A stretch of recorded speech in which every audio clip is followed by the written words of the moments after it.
อิมินาสการินะพุทธังอภิปูชยามะอิมินาสการินะธัมมังอภิปูชยามะอิมินาสการินะสังฆังอภิปูชยามะโยโสภะคะวะอะระหังสัมมาสัมพุทโธภะคะวะโตเยนะภะคะวะตาธัมโม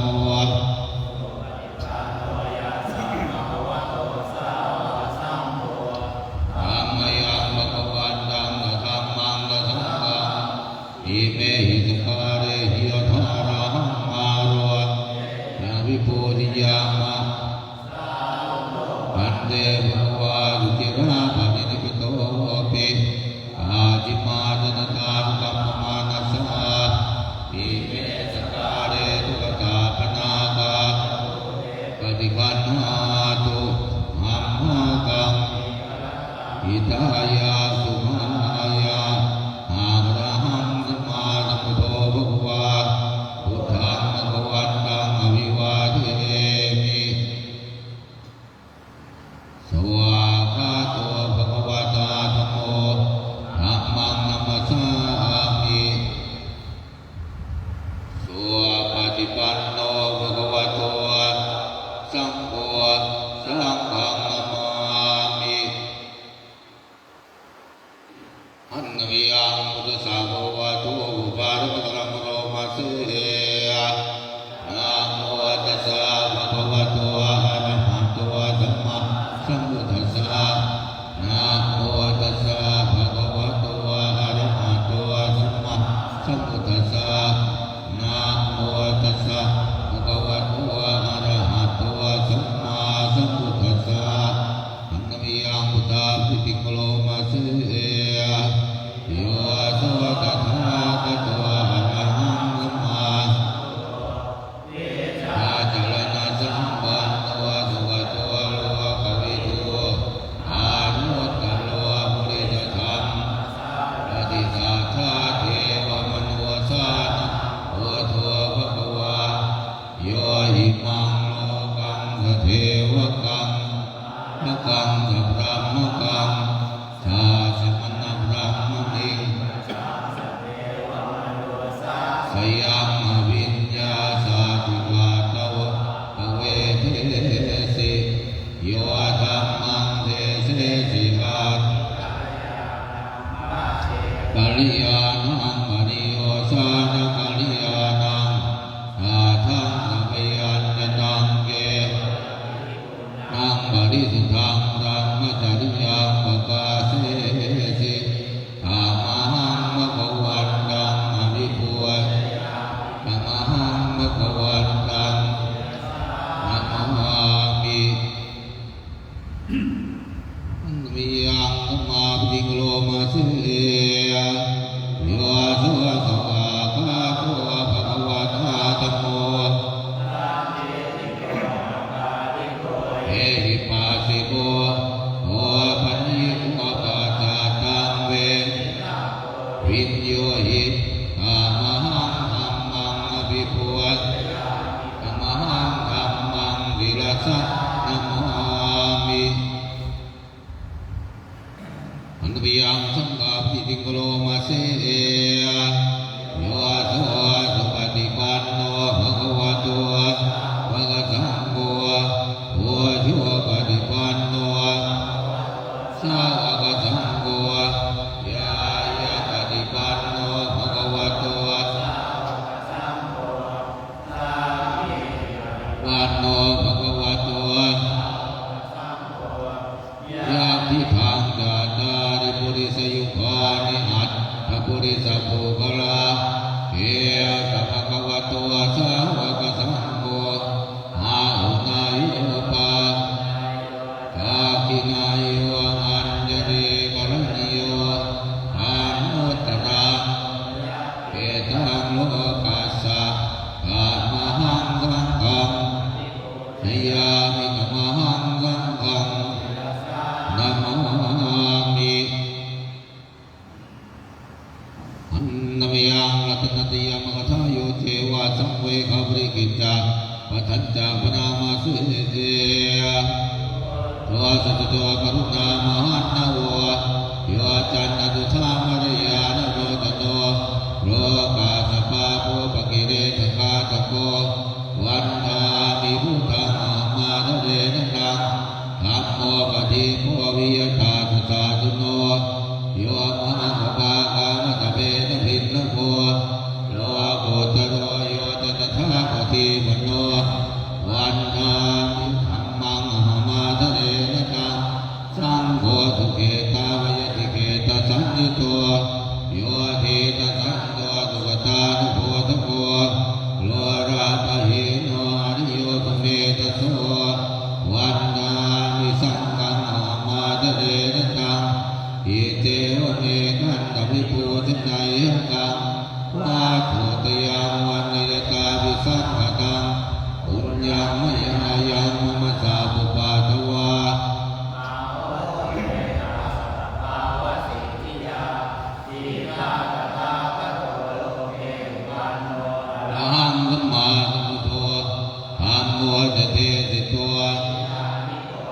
สัมมิโกปรินิพพานิโกสุขตาภเวทิโตมายังอังกัมมังสุภวาหิวังญาณามาลาภิทุกขามัจจัมภิทุกขังโสกปริเทวโตปโทมนัสสาภิทุกขาอาภิเยหิสัมปโยโคภิเยหิวิปโยโคทุกโขยังมิชังมรณติตัมปิทุกขังสันติเตนะปัจจุปาทาทุกขาสยาธิขังรูปปาทานขันโตเวทโนปาทานขันโตสัญโยปาทานขันโตสังขารูปาทานขันโต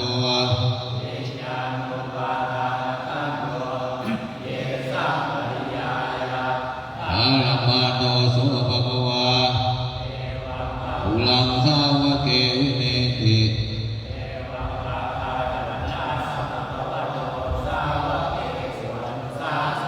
โอราภวาตติเวทนาอนิจจาสัญญาอนิจจาสังขาราอนิจจาวิญญาณังอนิจจังรูปังอนัตตาเวทนาอนัตตาสัญญาอนัตตาสังขาราอนัตตาวิญญาณังอนัตตาสัพเพสังขาราอนิจจาสัพเพธัมมาอนัตตาเอมยังอุปตินามหาชาติสรามรเนนะโลเกปริเทเวโรเกโทมนาเสหิอุปายะโลโกตินาทุกขเปเรตาวิมาสเกขันธาสังนันตวิริยาทาติตังมะขวันตังโอเทสังฆาหันตังสัมพุทธัง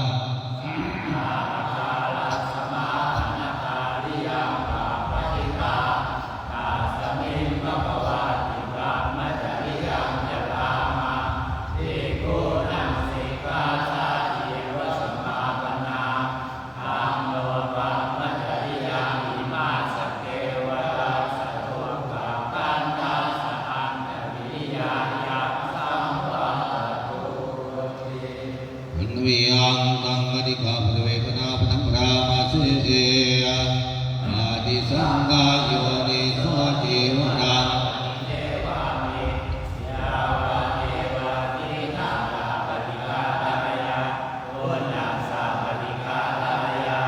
อังกมะกัสวาทาตัปปาสิริง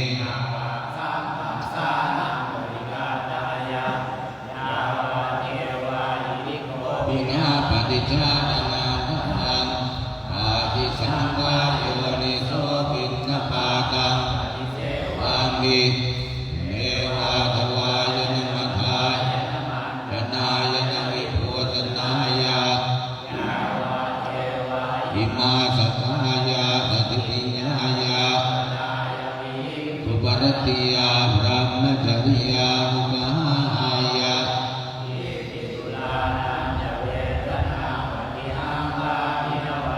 เวทนังนาอุปาเทสามิยาตนาจัเม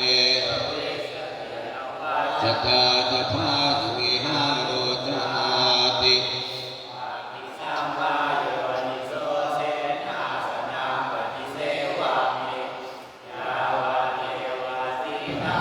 ปฏิฆาทายะปิฆาทายะสวาทาตปาสิลิสานังปฏิฆาทายะยะวิโนทนังปฏิสัง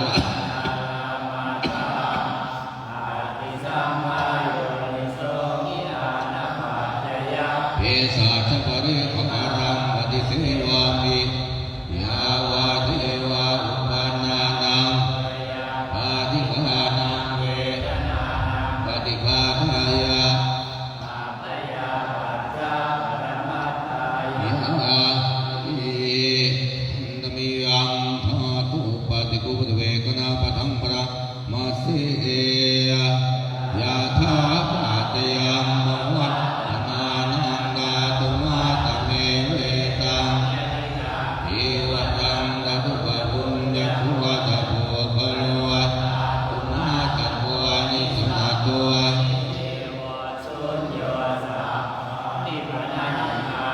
เทวดานิอธิภวะจักขิยานิมังภวะยังภาตวะอธิวิยะยันติยะถาภาตยังภวะตมานังเอตังยะติตังนัพพาตัวตตุปะบุญนัพพะภะโลธาตุมาตะโพอิติวะสุญโยสัพพะปะนายังปินดาภาตัว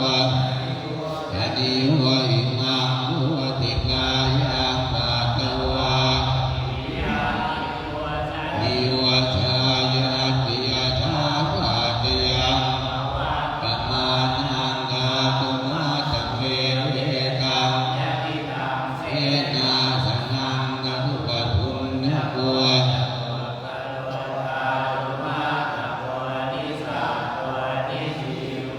สุญโยสัพพานิปนะอิมานิสุนาสนานิอธิภวะชันติยาภวติกายังปะตวะปิยะถาภาตยังภวะตมานังอิรานปาจยะจะปริขารวะกตุปะบุญญะโกภะโลธาตุมาตะโก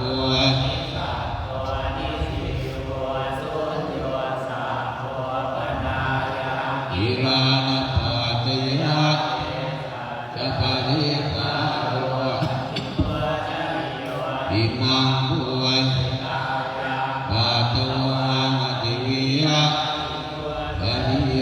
ชายะอิโนตัสสะภะคะวะโตอะระหะโตสัมมาสัมพุทธัสสะนะโมตัสสะภะคะวะโตอะระหะโต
อินิกาหันติปัวคลัวปฏิสาจิกาตปรมาเทนะเทนวัตเรเทโยสาจิกาโทปรมาโทโสโภคลัวอุปราปฏิสาจิกาตปรมาเทนะติวิชาเยเกติกุสโรธรรมาเอเตกุสรมุวราเยวะธรรมากุสราเยเกติกุสราธรรมาเตกุสรามุวเยนะเอกมุวเยวะปนะกุสรามุวเรอนุวราสัพเพเทกุสรายุตุปัตติโยอารัมเทวะอธิปติปัตเทวะอนันต์เทวะสมัญอันตรปัตเทวะสมัจจาเทวะอัญญอัญญปัตเทวะเนสยปัตเทวะอุปเนสเทวะปุเรชากปัตเทวะปัจฉาชาเทวะอาเสวนปัตเทวะกามปัตเทวะวิภากปัตเทวะอาหารปัตเทวะอินทรียปัตเทวะฌานปัตเทวะมาคปัตสัมภยวตปัตเทวะเวภยวตปัตเทวะอาภิปัตเท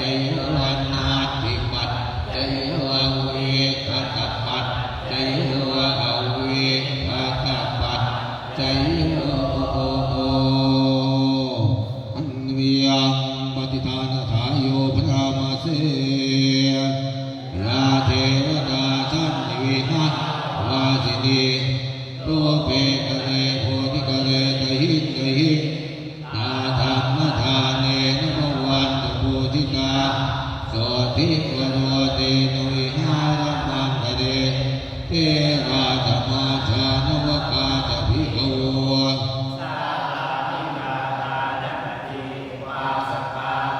ธรรมาตเทสะสุกิตาภวันตุเตเยปิตหันตสัมภวะทัจจาตาตโวปปาติมานิยานิกังนัมมะวรังปฏิจเตสาเพปิตุปาตกโรตุสังขยาทาปฏิรันตตังธัมโมธัมมาจระกะปุภราสังโฆตุสัมมาโทวาทายะจักธัมโมสัพเพติธัมมจาริโนมาบุเนยอามาธัมเม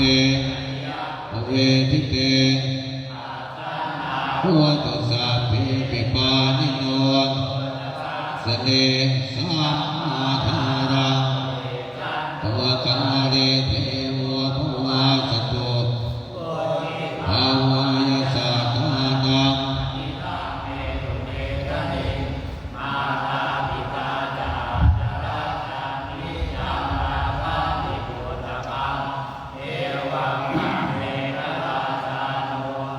อาจังลาคันตุสัพพะคะ